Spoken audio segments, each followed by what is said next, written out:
Gonna just take another sip of water here. All right, good morning. Today we're going to be doing Advent of Code Day 11.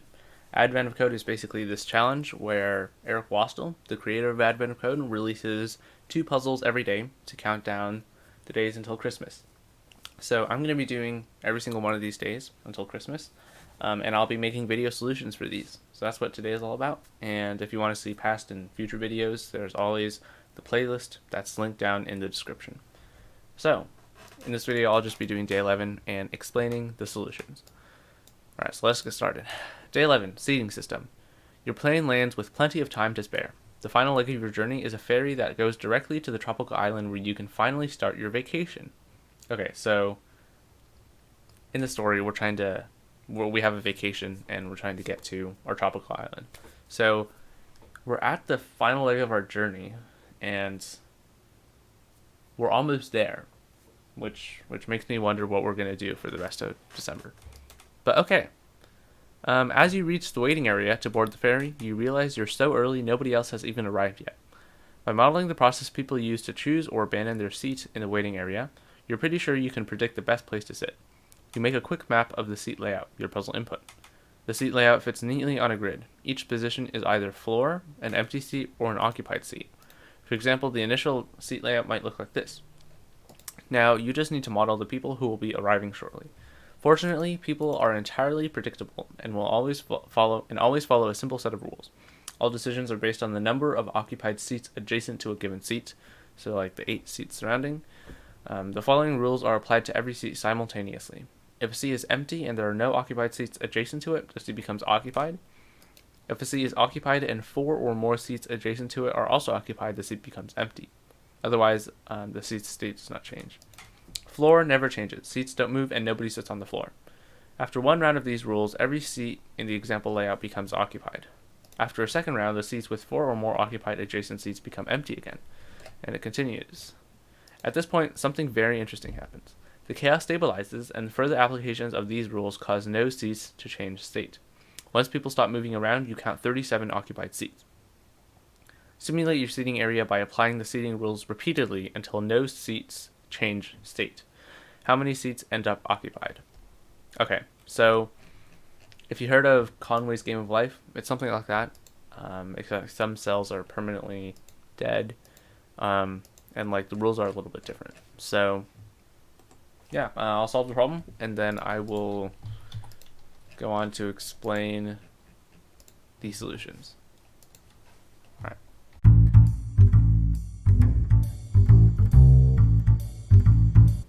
Okay, so that did take a little bit of time to run, but we got our answer as 2238. So let's see if that works. All right, that works. So it's time to explain part 1. Okay, so the idea here, I think the most crucial part to understand is that all the seats change simultaneously. So when we're predicting the next date, we have to reference our current state, but we have to create a new variable for what's going to happen in the next. Is it second or no? After the next round, we have to create a new variable for the next round and then only modify that, but only reference our current state, because if we reference our current state and also modify it, that's going to cause some weird issues. We can't do that. So we can't modify something that's always changing, right? Because everyone is making their decisions based on the current state, and the next round is different. Okay, but basically, I created a function to analyze the current state or the current layout, state and layout. I'm using the same word. They're the same word, same meaning. So I created a function to analyze the current layout and then generate the next one. And then I also created this function just to count how many seats were occupied in a given layout. So this is just really simple code. I think we should just take this for granted that it works. Basically what it does is it loops through all the characters in there, and then it just, the count increments for every pound sign, and then, yeah. So let's just take this out as working. So the thing that I guess we need to explain is this function called nextDate generates the next date given the current state. So it looks a little bit complicated, but if I'll explain the parts, and then it won't seem so complicated, hopefully. So first, we need to identify how many rows and how many columns there are, just to like aid us. And then we have a variable to store if the new state is different from the current state, and this will help us in determining when our program is going to terminate, because it terminates when there's a loop, when the state doesn't change. So this variable is just helpful. Okay, and then we need to create a new variable, as I mentioned before, because we need to modify this one, and we can't modify the current one, otherwise weird stuff is going to happen. So we reference the current one for determining how many seats, like for determining whether a seat is going to become occupied or not, and then we modify this new one, and this is the variable that we're going to return at the end. See right here, it's called new layout. So this is the next state, and we're going to modify this. Okay, then we're going to determine every single seat in the new layout, and we're going to iterate over all of them. R by C. R is the row number in the new state, and C is the column number in the new state. So we're just going to determine the new state of this position, the seat, for every single seat. Okay, so if it's floor, then obviously we don't need to worry about it. So if we look at the previous one is floor, then the current one is also floor. The next one is also floor. Okay, otherwise it's either empty or occupied. And whatever the case, we're going to need to count how many seats around it are occupied, because the rules over here, whether a seat becomes occupied or abandoned depends on how many seats around it are occupied. So we have this variable to just count how many are occupied around it, and all of this code is just counting how many seats around it are occupied.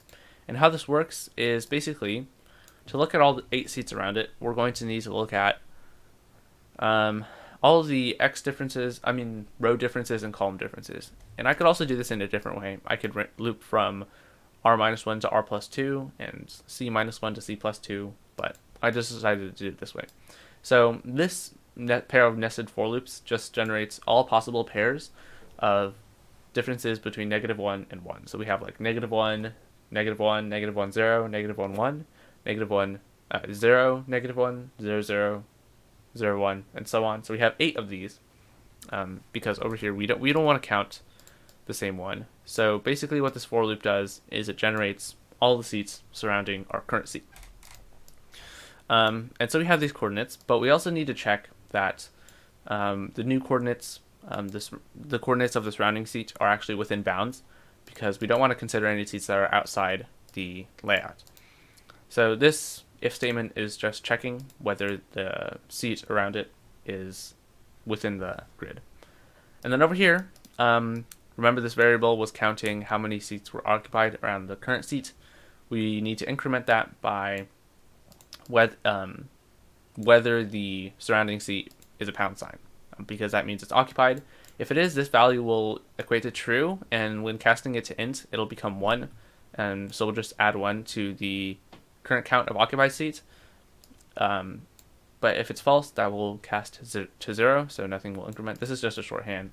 We could also do if this, then occupied around +1, plus equals 1. But, this is just shorthand. It's less code. Okay, so now we have successfully determined how many seats around our current seat are occupied. Okay, so if our current seat is not occupied and the seats around it, none of them are occupied, then it becomes occupied. And this actually changes the state, so we want to make our modified variable true. Remember at the beginning, this is just helping us determine when we're going to stop. Otherwise, if the seat is already occupied, but the number of seats surrounding it occupied is greater than or equal to 4, then it becomes unoccupied. And modified is also true. Otherwise, nothing happens and it stays the same. So the seat in the new layout is the same as the seat in the old layout.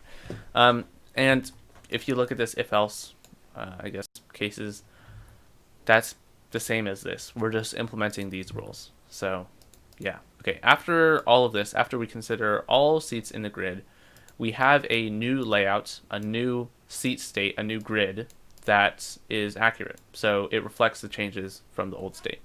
And also we want to return the modified variable just to help us determine if the layout has changed. Okay, so Now is like the driver code, I guess you could say. So first we determine our layout. It's just the input split by, oh, yes, it's just the input split by rows, so it just gives us a list and we can access any index here. And then modified is, we're assuming it's already modified at the beginning, because like it wouldn't make sense for it to not be modified. But also we need this for loop to be true at the beginning just so we can run it. So also we don't need this line, that's just for testing. So while the layout is still modified, we need to find the next one, right? So we call this function, it returns the next layout as well as whether it's modified or not. So we just had these variables. If it's still modified, then we want to keep running this loop. Otherwise, the layout variable changes itself. After it's done, after the grid is no longer modified, then we can print out how many seats are occupied in it. And yeah, that's basically it. Okay, part 2. As soon as people start to arrive, you realize your mistake. People don't just care about adjacent seats. They care about the first seat they can see in each of those 8 directions.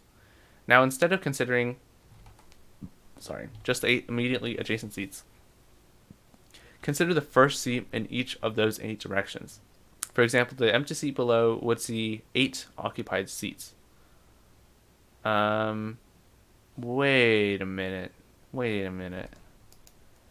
Oh, now this is getting tricky. Okay.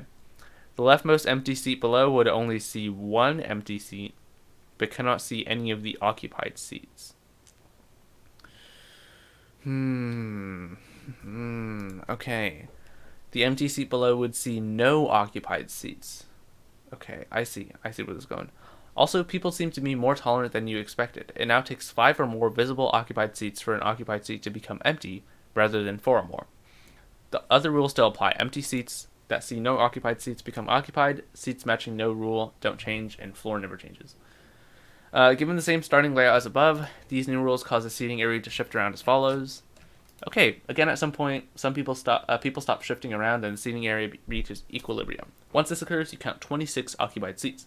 Given the new visibility method and the rule changes for occupied seats becoming empty, once equilibrium is reached, how many seats end up occupied? Okay, so it's now time to solve the problem, and afterwards I will explain my solution.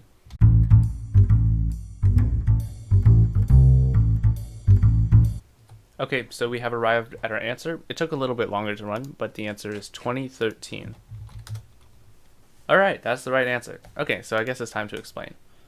So part 2 is pretty similar to part 1, except there's a few differences. So the first difference is that an occupied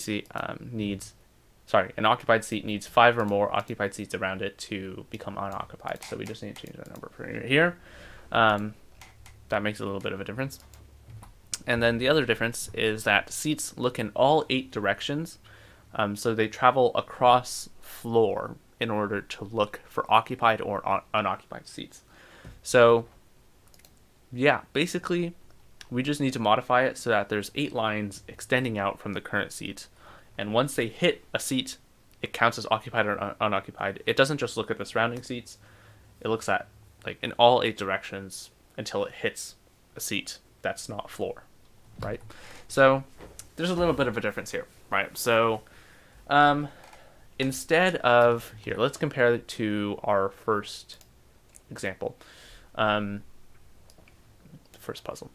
So over here, we just had a simple this just to check in all 8 directions. But in this case, we need to check in all 8 directions, but we need to extend those directions like as far as we can. So I equals 1. I is basically just counting magnitude. So I guess we could change that. Sorry.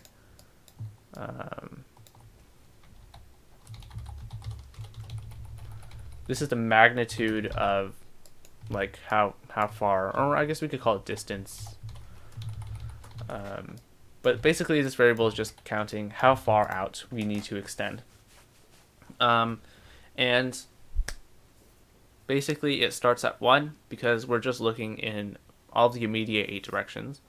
We're still keeping the dr and the dc because this is just representing all the unit vectors in all 8 directions, like -1, -1, -1, 0, -1, 1, just all those 8 directions. Again, if it's 0, we don't consider that combination. But otherwise, we look in all 8 directions using this like distance method. And in this distance method, we increment the distance, and each time we increment the distance, we multiply this these like row changes and column changes by that distance, and that represents reaching out further or extending the line further by 1 unit. Alternatively, we could do RR plus equals dist. RR plus equals dr. We could also do that, but this is just a simpler way to do it, I guess. Actually, maybe not simpler, but it's the same. I could write this differently just to make it more clear. RR equals R plus dr. No, RR equals 0 actually. RR equals R, CC equals C, and then